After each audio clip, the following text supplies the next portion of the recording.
As I said earlier, we will start with interface of conceptual design environment, form components and tools. Now let's switch to our working environment in Revit. As you see here, we cannot see any mass in this view because all the masses are hidden in the Revit project by default. To show them, you should go to Massing and Sites tab and click the Show Mass button.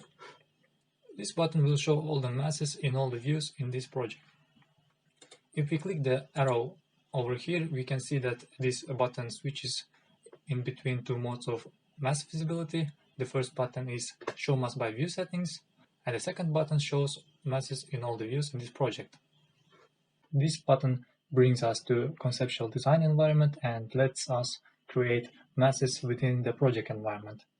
The second button is Place Mass, which allows us to load the loadable masses to our project to use them for massing studies.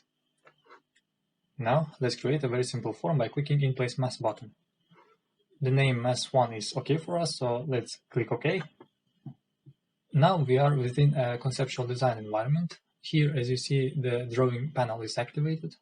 This panel has several tools for drawing the outline of our mass. The first step is picking a drawing tool. Let's pick a rectangle. Then we should select the drawing mode. First mode is drawing on face. The second one is drawing on work plane. When we pick the drawing on work plane mode, here is the drop-down list with available work planes in this project. Let's pick the level 1 and start drawing the outline of our form. Then we select it and push the Create Form button. Here is our form created. The difference of the first mode from the second one is that it allows us to draw the outline on a highlighted surface. For example, this inclined face.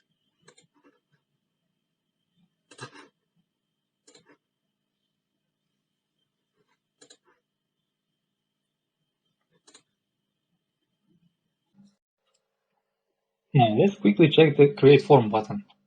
It's a multifunctional tool which creates different 3D forms depending on input geometry you have selected. For example, if you select a closed loop and click it, the created geometry would be the extrusion of selected outline. The same thing applies to the selected surface. If we select the open curve, the result will be the surface formed by extrusion. When we select two or more closed loops and click Create Form button, the resulting geometry will be created by joining the selected loops into a single form. When the selected curves are not closed, as you can guess, the result will be a surface. If input geometry is a rail curve and a profile curve which is perpendicular to it, the resulting geometry will be created by extruding the profile curve along the rail curve. Next, if we select an axis line and the profile curve, which flies on the same plane with the axis line, the result will be a form created by revolving the profile around the axis line. The revolving angle of this geometry can be defined in parameters when we select it using a tab button. We will study all these methods in detail in coming videos. We can classify the forms into two groups, the unconstrained and reference-based ones. The unconstrained forms are made of model lines. We draw an outline using the model line, then create a form out of it. After creating a form, the model lines disappear and don't affect the form anymore. We can easily manipulate the unconstrained form by moving its components. The unconstrained forms are more suitable for form finding, because it is easier to create them and they are more flexible to manipulate. Now let's look at the reference-based form. These are created out of reference lines. We pick a reference line tool and draw the outline of a form, then click the Create Form button. As you have noticed, the reference lines did not disappear, and the geometry of a form depends on them. The reference-based form is still flexible for manipulations, but it is partly constrained by the original reference lines. Also, a reference-based form can be made of a component of another form. In this case, it depends on that component's geometry. The reference-based forms are more suitable to create a parametric form. Let's check it in an example. Here is the circular outline made of reference lines. Let's parameterize the radius of this circle and call the parameter radius. Now we will create a form. We can manipulate the geometry of a form through that parameter. Knowing these basic features of unconstrained and reference-based forms will let us create more complex masses. As we know, there are two types of objects in Revit, solids and voids.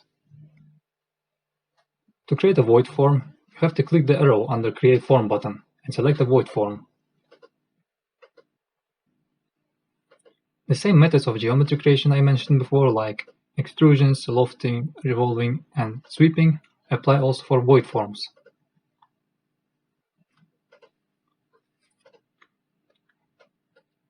We use void forms to create our form using a subtraction technique. Another way of creating a void form is to switch a solid form into a void using a property here.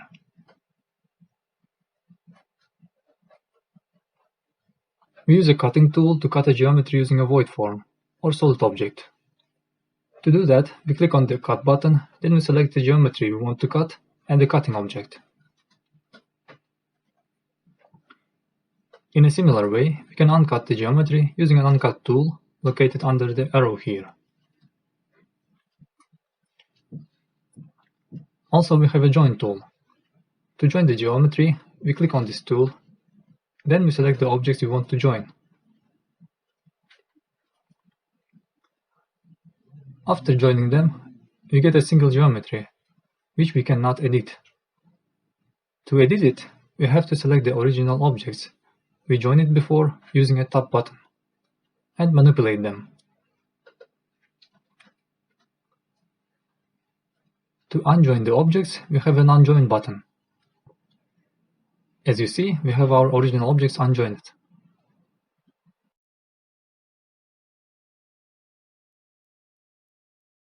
Now we will continue with the tools on the Form Elements panel. The first one here is the X-ray tool. If we select any part of our form and click on it, it will display us the components of a form. In this mode, it is much easier for us to select and move the components of a form to make modifications on it. Let's see which components does our form have. The dashed line at the core of the form is a trajectory curve. It has a control point where it intersects with the profile curve of the form. The purple lines over there are the profile curves, which define the outline of the form. You can either change the outline this way, or you can select the profile and click the Edit Profile button to edit it in a sketching mode.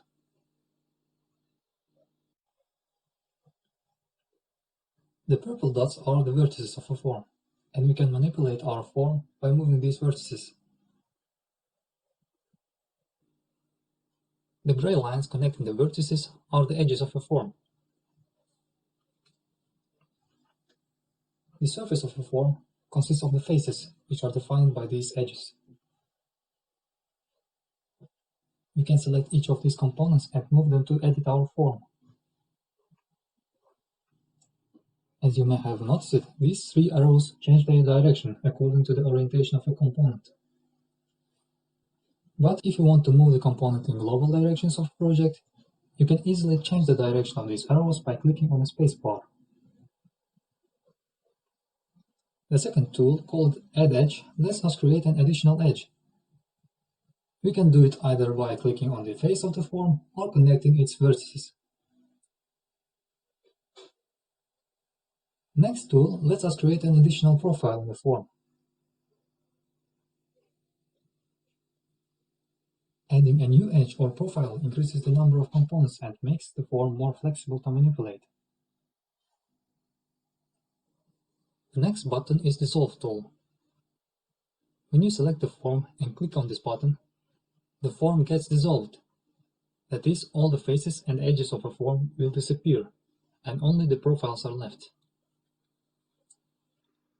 Then you can edit the profiles and rebuild your form again. And finally, we have a Lock Profile button here. When you select one of the profiles of a form and click on this button, all the other profiles will disappear, and the form is rebuilt according to the profile you have selected. The top and bottom profiles of a form will get locked to each other and will move simultaneously. If you unlock the profiles, you can manipulate them independently again. This video was an introduction to the meshing tool in Revit. As you see, there are a few tools in conceptual design environment. In coming videos, we will use these tools to create more complex forms. Thank you for watching this video, hope you will like it.